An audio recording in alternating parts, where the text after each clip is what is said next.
Hello and welcome back to the Wayne Goodman Sponge course. So last week I taught you a really basic sponge ball vanish. This week we're going to expand on that. Now the first thing I want to do actually is something I didn't talk about last week, which is how I produce the sponge ball in the first place. So what I generally do, and there's a few ways you can do this, but one of my favourite methods is if I'm wearing something red or if they're wearing something red, let's pretend that my top is red. I will reach over to the arm and I'll grab a bit of the loose material and I'll pretend to pull the sponge ball off the red jacket or the red jumper or whatever it is. So they're here like this and I go, oh, have you seen, that's weird, isn't it? Have you seen that? That's weird. Hold on. Ah, look at that. Where'd that come from? Or if it's my own one, I'll rub it. I don't really want to rub somebody else's arm. So if it's my own jumper or if I'm wearing my hoodie or something, I'll go, have you seen this? I do this a lot in my kids show because I wear a red t-shirt with Magic Wayne on it. So if I'm wearing my red t-shirt, I'll just rub my arm up here. Have you seen this? If I rub my arm up here like this, yeah, look at that, I've cleaned it off. That's quite cool, isn't it? So just up here, rub, and now we've got the sponge bowl. So that's my justification for why I've got this and where it comes from. And at the end, when I'm in this situation, I've got all four of them. I can now take all four of them and rub it back, and yeah, there they are, they've all gone, which is quite nice, but we'll cover that later on. So we've done the production, so boom, we've got our sponge ball. We know how to vanish it from lesson number 1. So let's have a look at the next stage. So in this lesson, I'm going to teach you what's called, we're going to do a production of a second ball, and we're going to be introducing our second ball into it, but I'm also going to show you a little convincer to show your hands empty. So let's say we're going to make the ball disappear. So I take the ball here, I place it into my hand like lesson number 1, I make it disappear, and now I can show both my hands empty and then boom, produce it back again, whether it be from behind your ear or rubbing your arm again or grabbing the material again, which is something I do. So it's gone from here, it's not here, and it's back over here again. Or I say, oh, don't worry, we can get another one. I've got plenty of these, which is going to set us up for the later on. So what am I doing here? This is very simple. It does take a little bit of practice, but again, a little bit of homework for you.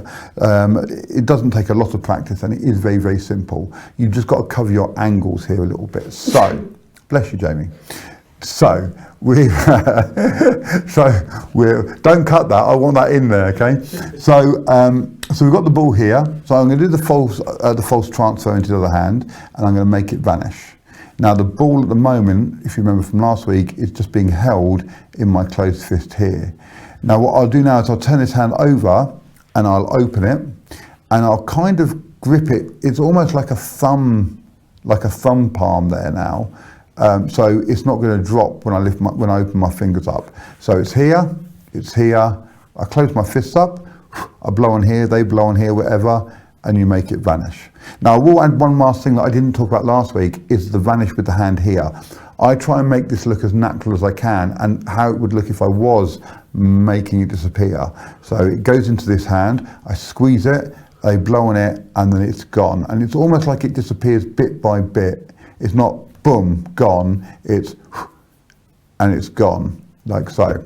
And I quite like that. I know it's a bit of a, David Copperfield kind of, wow, look at me. But it is, I do like that, and it's quite nice because it just softens the impact of it and makes it a bit more magical. So the ball is here, it goes into here, and it's gone. And as it vanishes, I will look here so that they're looking here as well, and it's gone.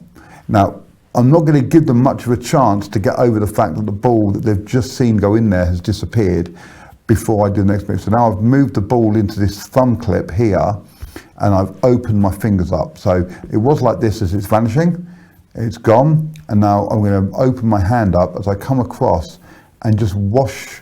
This is called hand washing basically. I'm going to run my hand along to show there's nothing there, and as I come again, I'm just going to literally deliver that sponge ball into my hand as I turn my hand over and show this hand's empty. So I'm here, and you can do it with one finger as well. You've got it held out here, so it's not here and it's not over here either. And I've transferred it to this hand. So it's here, I'm going to run my finger across to show it's empty.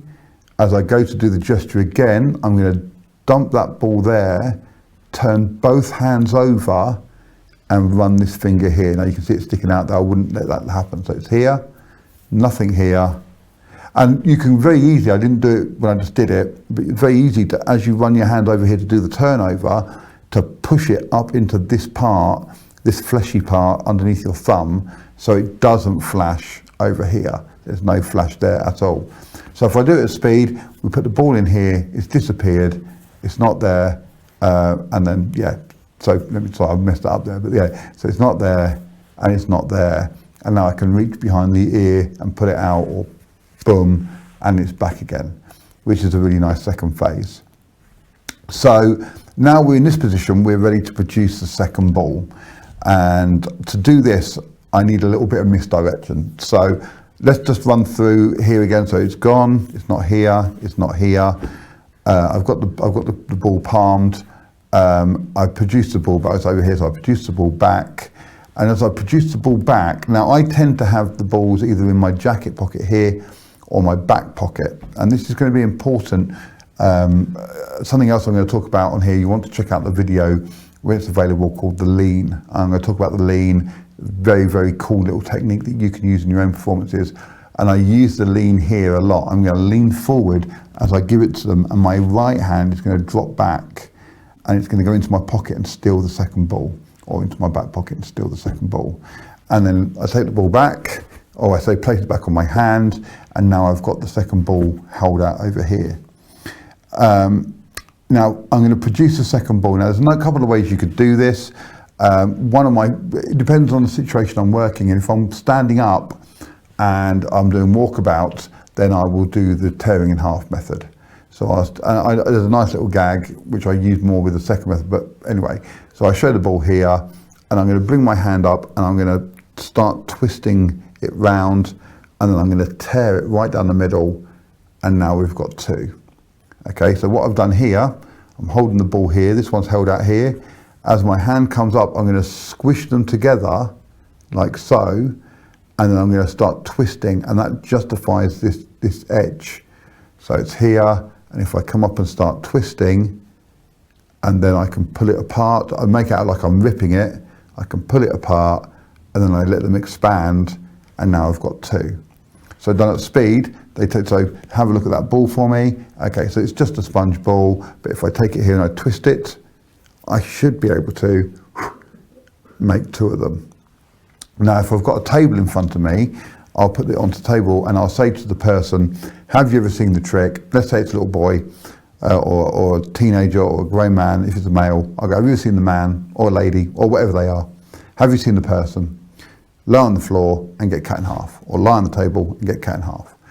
And if they go yes or no, whatever they say, I say, okay, lie on the table for me, as if I'm going to cut them in half. Gets a bit of a giggle. I say, don't worry, I'm not going to cut you in half. If you want a really bad dad joke, which apparently I'm known for, I'll say, I have been practicing.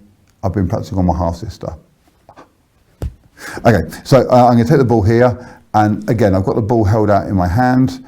As I come across, I'm going to squish it down with my finger and then take it off. And I'm going to come back and do it again, but instead of squishing it in the middle, I'm going to squish it on the side, at the same time opening these fingers and placing the other ball next to it. So now I can cut down, and it looks like I cut the sponge ball in half. So it's here, and I go, okay, we can actually do it with the sponge ball. So if I just cut like this, and now we've got two sponge balls. So again, I'm here. I do it once in the middle to show it. I take it away. I come back. I place the other ball down next to it, and I start cutting down between the two balls, and you end up with that lovely little illusion that you've just cut it into two. So done at speed, there's the ball. Okay, so I'm not going to cut you in half, obviously, but if I cut down the middle of the balls like that, we now have two of them. And that is our second ball production. So it doesn't matter how you want to do it. You can do the twisting one, or you can do that one, or even you can use both of them. You could do that one for this one, and then the cutting that one in half to get a third one later on, if you so wish. I'm going to cover the third ball on the third lesson, which is very exciting. So that is the second lesson. I hope you liked it. I hope you're getting on really well with them. If you've got any questions about what I've taught so far, feel free to drop me a message at sales@alakazam.co.uk. Just make it for the attention of Wayne and put sponge balls in the subject matter, and I'll come back to you and answer any questions that you might have. So that is lesson 2, and I will see you on lesson 3. Thank you very much.